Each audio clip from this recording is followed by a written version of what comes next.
सत्यन्न प्रमदितपं धर्मन्न प्रमदितपं कुशलन्न प्रमदितपं ভূতৈন প্রমদিতপং। বাবা বললেন, এই হোক তোমার জীবনের মূল মন্ত্র। সামনে প্রদীপ জ্বলছিল। সদ্য স্নান করে আমি আর বাবা বসেছি ঘরের এক কোণে। বাবা আমায় দীক্ষিত করবেন, আমায় পথ দেখাবেন। এটাই এ বাড়ির রীতি।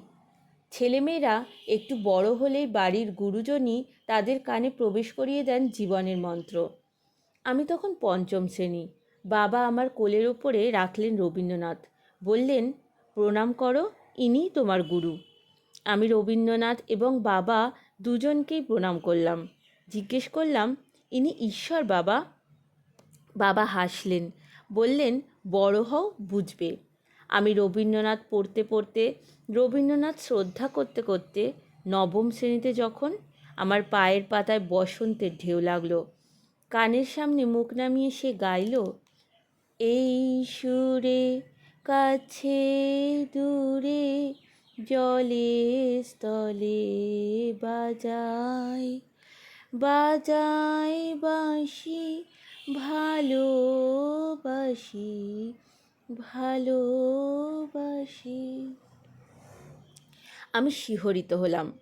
এ যে রবীন্দ্রনাথ, ইনিই তো ঈশ্বর, ইনি তো আমার গুরু।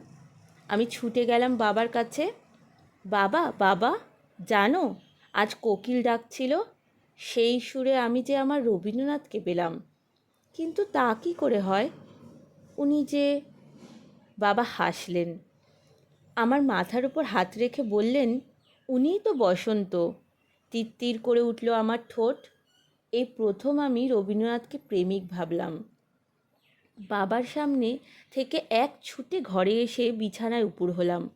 আমার বুকের নিচে গান বয়ে চলল, আমারও পরানো যাহা চাই তুমি তাই, তুমি তাই গো।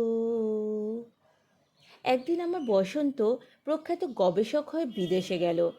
তার শিকড় প্রবেশ করল সেখানেই। তার কোকিল রবীন্দ্রনাথ ভুলে গেল। আমি কেঁদে পড়লাম বাবার কাছে, বাবা, বাবা, এ কেন হলো? আমি যে নিঃস্ব হলাম। বাবা আমার মাথায় হাত রাখলেন, বললেন, আছে দুঃখ, আছে মৃত্যু, আর আছে শক্তি। আসতো মা সৎগময়া তমসো মা জ্যোতির্গময়া মৃত্যুর্মা অমৃতম গময়া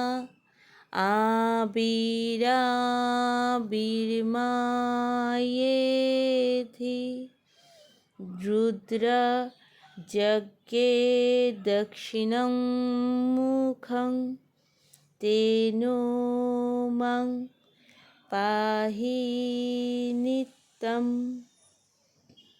আমি পঞ্চম শ্রেণী থেকে রবীন্দ্রনাথ বুকে ধরে আছি। বাবা বলেছিলেন, বড় হও, জানবে। আমি আজও বড় হয়ে চলেছি। স্নান করে রবীন্দ্রনাথের সামনে প্রদীপ জেলে প্রণাম করেছি। দ্বিপ্রহরে বুকে জড়িয়ে ধরেছি সঞ্চয়িতা। গভীর রাতে গীতবিতানের সুর ভিজিয়েছে বিষাদের অশ্রুতে।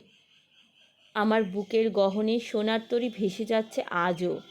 পাকা ধান খেতে দুলছে শিশির, দুলছে আকাশ।